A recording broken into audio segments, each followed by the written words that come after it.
সুদীপার দেখা পেয়ে হিমাদ্রি বাবুকে দিয়ে সত্যিটা এবার স্বীকার করালো সোনা। হ্যাঁ বন্ধুরা, এমনটাই দেখতে পাবো আমরা অনুরাগের ছোঁয়া ধারাবাহিকের আগামী পর্বগুলোতে। সোনা মেডিকেল কলেজে আসে রূপার মেয়েদের খোঁজ করার জন্য, কারণ সুদীপা বড় হয়ে ডাক্তার হবে এমনটাই তারা আশা করেছিল। তারা এখনো নিশ্চিত তাদের মেয়ে নিশ্চয়ই বেঁচে আছে, কোথাও না কোথাও নিশ্চয়ই আছে, তাই বিভিন্ন জায়গায় খোঁজ করতে থাকে। হঠাৎ করে সোনার চোখ যায় সুদীপার উপরে। সুদীপার কাছেই ছুটে আসে তখন, সুদীপাকে জড়িয়ে ধরে বলে, আমি জানতাম তুই সুদীপা, তুই ঠিক তোর দিদার মতনই হয়েছিস, তোকে দেখে কেউ বলতে পারবে না যে তুই দীপা সেনগুপ্ত নোস।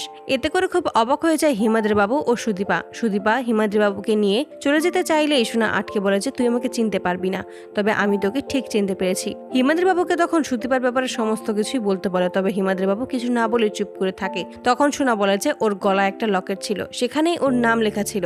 আশা করি আপনি সেটা পেয়েছেন। এখন সময় হয়েছে সমস্ত সত্যিটা বলে দেওয়ার জন্য। এখন আর কোনো কথা না লুকিয়ে সত্যিটা স্বীকার করুন।